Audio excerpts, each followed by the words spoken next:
Hola la team! Moi, c'est Jeanne, je suis votre hôte sur ce podcast Holisticissime. Si tu es un être en quête de santé et de bien-être, tu es au bon endroit.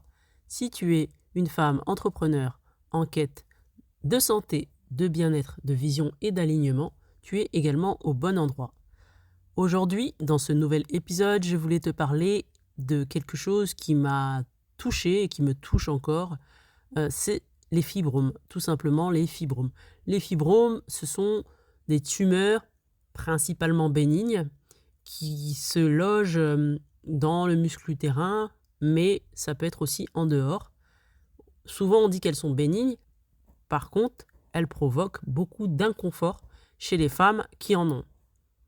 Il y a une femme sur 4 environ qui a des fibromes, et donc ça, ce sont les femmes plutôt à la peau blanche. Et chez les femmes noires, on monte à 1 sur 2. C'est énorme. Moi, c'était vraiment la chose qui m'avait marqué à l'époque. C'est aussi pour ça que je fais cet épisode aujourd'hui. J'ai été touchée personnellement par les fibromes. Et une fois la claque reçue, je me suis dit, mais pourquoi Et en fait, dans mes recherches, je me suis rendu compte que beaucoup, beaucoup de femmes noires avaient des fibromes. Et c'était limite quelque chose d'héréditaire. En tout cas, c'est pas de l'hérédité, mais c'est quelque chose qui, vraiment, c'est normal, quoi. Sauf que ça provoque des grosses douleurs, c'était mon cas, des hémorragies, c'était mon cas, donc des règles extrêmement abondantes, des anémies, c'était mon cas, des troubles digestifs, c'était mon cas, la vessie qui est comprimée en permanence, c'était mon cas, de l'infertilité, c'était mon cas aussi, c'est-à-dire que moi, il y avait tellement de fibromes que ça empêchait toute nidation d'un œuf, c'est-à-dire un ovule fécondé avec spermatozoïdes, et j'avais aussi la fatigue chronique, mais il y a encore plein d'autres symptômes. Donc tout ça, c'était un peu passé sous silence, et en fait, quand dernièrement, je suis tombée sur une publication de Fibrome Info France, dans laquelle on partageait les interviews, en tout cas les sorties publiques de Serena Williams et de Lupita Nyong'o. Toutes deux ont été touchées par les fibromes, et Serena Williams disait qu'elle avait connu une très grande errance médicale pendant des années. Moi, fort heureusement, ce n'était pas mon cas. Mais surtout, elle disait qu'elle avait beaucoup de douleurs, beaucoup d'anémie, et que ça l'avait pénalisée. Bon, fort heureusement, elle a pu quand même performer, comme on le sait, dans son sport, qui est le tennis. Mais aujourd'hui, elle sort un peu du bois pour en parler, parce qu'elle ne trouve pas ça normal, justement, que cette maladie ne soit pas plus mise en avant. Et du coup, ça contribue à ce que des femmes qui ont un symptôme ne le sachent pas. En tout cas, c'est ce qu'elle dit en substance dans ce message. Et du coup, je salue cette association, Fibrome Info France, parce que c'est vraiment important d'aborder ça. Moi, c'est vrai qu'à l'époque, donc c'était 2014-2015, hein, quand le couperet est tombé, je ne connaissais pas cette maladie, je n'y connaissais rien. Quand on a vu l'ampleur des dégâts, parce que moi j'en avais une quinzaine, entre 12 et 15 par là, je ne sais même plus le nombre exact, tellement il y en avait. Moi, au-delà de 10, déjà, ça m'avait fait paniquer. Et puis, j'avais des très gros fibromes. Un de 10, un de 12, plus d'autres, 9, 8, 4 cm, dont certains se sont nécrosés pendant ma grossesse après.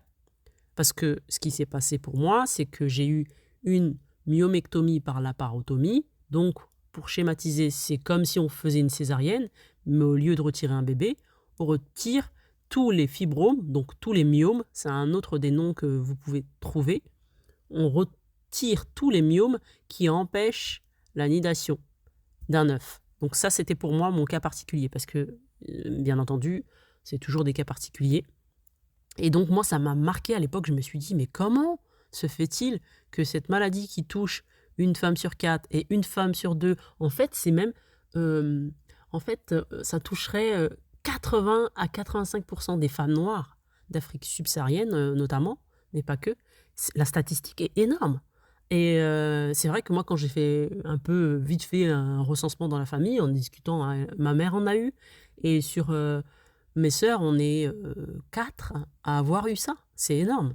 Et alors, moi, j'étais celle qui en a eu beaucoup. Mais j'étais pas la seule, quoi. Donc voilà. Et en fait, le fibrome, on se rend compte que c'est une maladie chronique qui est évolutive et qui est complexe. Et elle ne disparaît pas forcément avec la ménopause. Donc ça veut dire que des fois, vous allez être ménopausée et ce truc-là va vous suivre toute votre vie. Et pour accéder à une information qui est claire, qui est complète, c'est pas forcément évident. C'est aussi pour ça que je voulais faire cet épisode de podcast aujourd'hui. Souvent, ce qu'on propose, c'est l'hystérectomie, c'est-à-dire on enlève tout. C'est pas là on sauve ce qu'on peut sauver. Moi, à l'époque, il m'avait proposé cette alternative parce que j'avais un projet bébé. En tout cas, il y a une étude, il y a même 2 études qui parlent justement de l'hystérectomie et des éventuels risques qu'elle engendre. Donc c'est une étude Mayo Clinic de 2009 et une autre étude du CHU de Rennes de 2023. Donc ça, ce sont des sources qui sont fournies par Fibrome Info France et que j'ai été vérifiées. Ces 2 études précisent qu'il y a une augmentation des risques cardiovasculaires et du diabète de type 2. Et il y a aussi des risques de descente d'organes. Et bien entendu, il y a d'autres complications. Donc déjà, on se dit, ok, c'est bien d'être prévenu avant éventuellement de choisir cette case radicale qui est l'hystérectomie. Pourquoi je vous dis ça? Parce qu'il y a des alternatives. Il y a par exemple l'embolisation, il y a la radiofréquence, il y a les traitements hormonaux, sachant que quand vous arrivez à des fibromes, c'est forcément qu'il y a au niveau hormonal une problématique, un déséquilibre. De toute manière, toutes les maladies du système reproducteur féminin, endométriose, SPM, il va y avoir des degrés. Un SPM, c'est le niveau 1, on va dire. Et ensuite, après, vous allez avoir, selon les personnes, de l'endométriose. D'autres personnes vont développer des fibromes. Il y en a, ils vont avoir plusieurs maux, plusieurs maladies qui vont se cumuler. Il y en a qui vont avoir le SOPK. Ça va différer. Mais en naturopathie, on considère que l'utérus, vagin-utérus, cet émonctoire-là, plutôt, c'est l'émonctoire utérus-vagin, est un émonctoire supplémentaire par rapport aux hommes. Un émonctoire, pour rappel, c'est un organe du corps qui permet d'assimiler des nutriments et de rejeter des déchets, des toxines. Vous le comprendrez, chez nous, ça permet d'avoir un bébé, de l'accueillir. Après, les nutriments arrivent par la magie de l'être humain, avec le cordon ombilical, etc. Et quand on n'est pas enceinte, les règles et les pertes blanches permettent d'évacuer des déchets. C'est en ça que nous, on a un émonctoire supplémentaire par rapport aux hommes, qui, eux, n'en ont pas. Le problème, c'est qu'avec nos modes de vie qui ne sont pas forcément axés santé préventive, on vient littéralement presque saboter cet émonctoire-là. En tout cas, très souvent, et on le note de plus en plus chez les femmes, c'est lui qui trinque en premier. Ça va être toutes les pathologies que je vous ai citées avant. Et les fibromes en font partie. Moi, j'en ai fait les frais notamment. Et puis c'est vrai que après, avec le recul, quand j'ai commencé à me former, que j'ai commencé à creuser ces questions-là, justement de santé hormonale, etc., je me suis rendu compte que du coup, j'avais une hygiène de vie délétère depuis très longtemps. Typiquement, ça a commencé quand j'ai quitté le nid familial pour faire mes études supérieures à mes 18-19 ans. Voilà, en gros, j'ai commencé à manger comme je voulais. Chez moi, j'avais une alimentation qui était assez correcte. Toute ma scolarité, je faisais du sport, je faisais de l'athlé, je faisais de la danse hip-hop notamment. Et en fait, dès que je suis devenue étudiante, j'ai arrêté. En tout cas, je faisais du sport en prépa, mais je ne faisais pas du sport en dehors. Et surtout, j'avais une alimentation d'étudiant. Donc, pizza, pâtes, pain, sandwich, que de la malbouffe, on va pas se mentir. J'en ai bien profité. Et ensuite, même en grandissant, derrière, quand j'ai continué, que j'ai eu un meilleur revenu, j'aimais bien ces plats-là, notamment les pizzas, notamment les pâtes, au point même que j'ai développé des recettes de pizza sans gluten parce que je suis fan de ce plat, et que, voire même sans lactose. Enfin, en tout cas, je trouve des astuces quand je fais mes escapades alimentaires pour pouvoir me faire du bien sans que ça impacte ma santé intestinale et que ça flingue mes intestins. Littéralement, voilà, moi je me suis dit, ok Jeanne, de temps en temps tu as besoin d'implémenter de mettre tel aliment dans ton assiette pour le plaisir, pour te faire du bien, etc. Mais avec ta colocataire, la maladie auto-immune qui est la sclérodermie et tous les maux chroniques que tu as eus, qui sont des warnings, les maladies ce sont des warnings, tu ne peux pas te permettre, donc fais des choix. Et du coup, en fait, j'ai commencé à créer des recettes comme ça. C'est comme ça que c'est arrivé. Pour en revenir au fibrome. Donc, ce que je vous dis, c'est qu'il y a des alternatives, comme je vous disais, embolisation, radiofréquence, traitements hormonaux. Chaque cas est unique et donc, il y a des solutions qui doivent être sur mesure. Mais encore faut-il les connaître. Et on ne sait pas trop vers qui se tourner dans ces cas-là. Et donc, moi, le meilleur conseil que je peux vous donner, en tout cas le conseil que j'aurais voulu avoir, c'est de vous tourner vers cette fameuse association qui est Fibrome Info France. Moi, j'aurais bien voulu avoir une association à l'époque vers laquelle me tourner, vers laquelle poser mes questions, parler de mes doutes, partager mes doutes, mes peurs, parce que ça fait peur.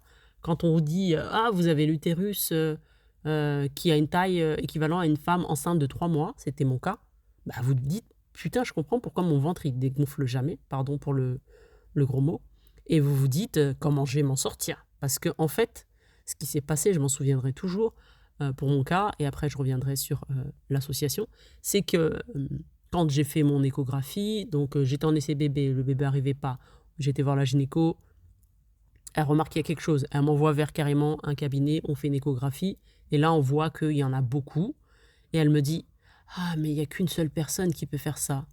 Faut faire très attention parce qu'il y en a vraiment beaucoup. Hein. Là, c'est de l'art carrément qu'il faudra faire. » Elle m'a sorti ça comme ça. Donc, moi, j'étais encore sous le choc, état de sidération. Je me dis, ok, qu'est-ce qui va se passer? Avant ça, ce qui s'est passé, c'est qu'ils m'ont proposé un traitement médicamenteux qui n'a pas marché parce que mes fibromes n'ont pas du tout diminué. Et ensuite, on est passé par la case bistouri.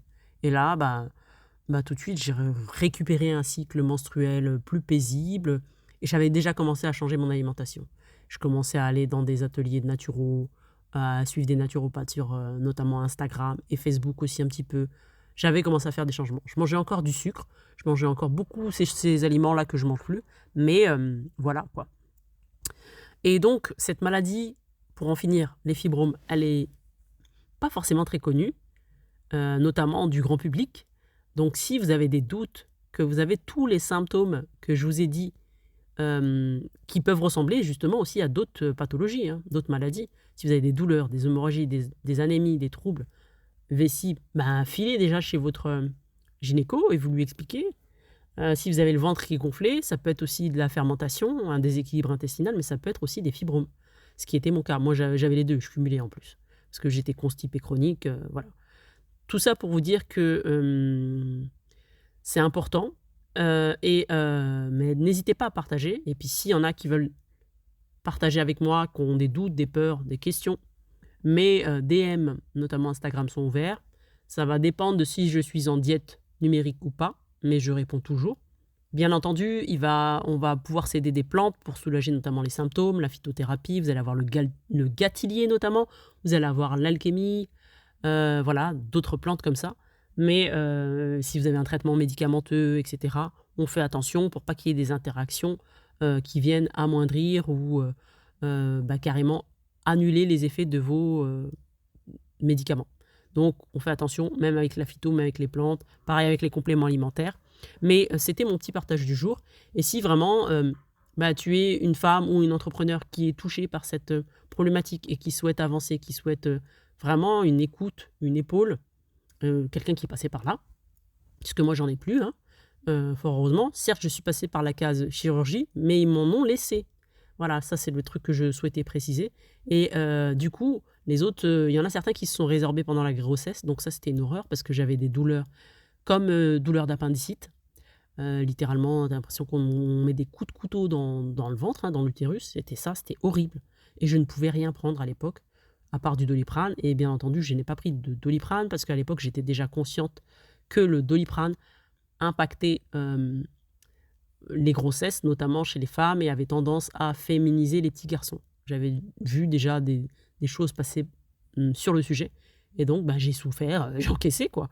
Je me dis, purée, les femmes, quand même, on est costaud. Sachant que bah, j'ai eu les nausées, tous les autres maux, mais ça, c'était vraiment le pire. Et après, les autres sont partis, se sont résorbés grâce à la naturo, grâce au jeûne, grâce aux cures de jus, grâce à toutes les petites actions que j'ai mis en place au quotidien. Et c'est en ça que moi, je peux t'accompagner si jamais tu as besoin de quelqu'un pour ça.